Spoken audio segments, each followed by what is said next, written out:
യേശുക്രിസ്തുവിൻ്റെ നാമത്തിന് മഹത്വമുണ്ടാകട്ടെ. ഫെയ്ത്ത് വോയിസിലേക്ക് എല്ലാവരെയും ഞങ്ങൾ സ്വാഗതം ചെയ്യുന്നു. റോമാക്കാർക്ക് എഴുതിയ ലേഖനം 8-ാം അധ്യായം 18-ാം തിരുവചനം വ്യക്തമാക്കുന്നു, നമുക്ക് വെളിപ്പെടാനിരിക്കുന്ന മഹത്വത്തോട് തുലനം ചെയ്യുമ്പോൾ ഇന്നത്തെ കഷ്ടതകൾ നിസ്സാരമെന്ന് ഞാൻ കരുതുന്നു. ക്രിസ്തുവിൽ പ്രിയപ്പെട്ടവരെ, മനുഷ്യ ജീവിതത്തിൽ ദുഃഖങ്ങളും കഷ്ടപ്പാടുകളും ഉണ്ടായെന്ന് വരാം. എന്നാൽ എല്ലാം നന്മയ്ക്കായി ദൈവം മാറ്റും എന്ന് വിശ്വസിക്കുകയും പ്രാർത്ഥിക്കുകയും ചെയ്യുന്നവനാണ് യഥാർത്ഥ വിശ്വാസി. ഒരു വിശ്വാസി വിശ്വാസത്തിന്റെ ആഴമറിയുന്നത് എല്ലാം അവന് പ്രതികൂലമായി ഭവിക്കുമ്പോഴാണ്. എന്നാൽ ദൈവത്തെ സ്നേഹിക്കുന്നവർക്ക്, അവിടുത്തെ പദ്ധതി അനുസരിച്ച് വിളിക്കപ്പെട്ടവർക്ക് അവിടുന്ന് സകലവും നന്മയ്ക്കായി പരിണമിപ്പിക്കുന്നു. തിരുവചനത്തിൽ നാം കാണുന്നു, കുരിശിന്റെ വഴി ആരംഭിക്കുന്നത് പീലാത്തോസിന്റെ അരമനയിൽ നിന്നുമാണ്. സകല മനുഷ്യർക്കും കുരിശ് രക്ഷയുടെ അടയാളമായി മാറുന്നത് യേശു കുരിശിൽ മരിച്ച് ഉയർത്തെഴുന്നേറ്റതുകൊണ്ടാണ്. അവിടുന്ന് പറയുന്നു, നിങ്ങളുടെ ഉത്കണ്ഠകളെല്ലാം എന്നെ ഏൽപ്പിക്കുവിൻ, ഞാൻ നിങ്ങളുടെ കാര്യത്തിൽ ശ്രദ്ധാലുവാണ്. സ്നേഹമുള്ളവരെ, കഷ്ടതയുടെ കൈപ്പേറിയ ജീവിതത്തിലൂടെ കടന്നു പോകുമ്പോൾ നാം ഓർക്കുക, മാറായിലെ കൈപ്പേറിയ ജലത്തെ മധുരമാക്കി തീർത്ത കർത്താവ് ഒരു മധുരമുള്ള ജീവിതത്തെ ദാനമായി നമുക്ക് നൽകിയിരിക്കുകയാണ്. അതുകൊണ്ട് തിരുവചനം പ്രഖ്യാപിക്കുന്നു, സ്വപുത്രനെ പോലും ഒഴിവാക്കാതെ നമുക്കെല്ലാവർക്കും വേണ്ടി അവനെ ഏൽപ്പിച്ചു തന്നവൻ അവനോടുകൂടി സമസ്തവും നമുക്ക് ദാനമായി നൽകാതിരിക്കുമോ? നമ്മുടെ പ്രത്യാശയുടെ ഉറവിടമായ ദൈവം നമ്മെ ഏവരെയും സ്നേഹിക്കുന്നു. നമ്മുടെ ഏതവസ്ഥയിലും ദൈവത്തിന് നമുക്ക് വേണ്ടി ഒരു അത്ഭുതം ചെയ്യുവാൻ സാധിക്കും. ആ യേശുവിൻ്റെ വഴിയെ നമുക്ക് കടന്നു ചെല്ലാം. അവിടുന്ന് പറയുന്നു, ഞാനാകുന്നു വഴിയും സത്യവും ജീവനും.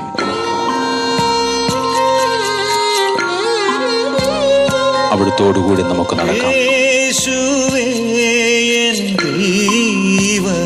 ജീസസ്, നീ വരും വഴിയോരെ ഞാൻ ചുടുചോരയൊഴുകുന്ന കുരിശിന്റെ വഴിയിൽ കൃപമാത്രമൊതിരുന്ന സ്വർഗീയ വഴിയെ മകനെ കരയാതെ, മകളെ തളരാതെ, മകനെ അലയാതെ, മകളെ ഉഴലാതെ, മകനെ കരയാതെ, മകളെ തളരാതെ, മകനെ അലയാതെ, മകളെ ഉഴലാതെ.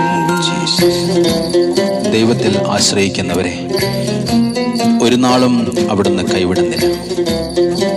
നമ്മുടെ നെടുവീർപ്പുകൾ പോലും അവിടുന്ന് കേൾക്കുന്നുണ്ട്. കരുണാമയനായ കർത്താവ് നമ്മുടെ വഴികാട്ടിയായി എന്നും സഹിച്ചിടാൻ മറ്റാർക്കുമാവില്ലെന്നോർത്തു ഞാൻ എത്ര വേണേലും ക്ഷമിച്ചിടാൻ മറ്റാർക്കുമാവില്ലെന്നോർത്തു ഞാൻ പഞ്ചത്വം പോലും ഇല്ല നേരം വാഴ്ത്തി വിളമ്പാൻ കഴിയുമോ? വെള്ളമില്ല കൽഭരണി നീനായി കേഴാൻ പാടുണ്ടോ?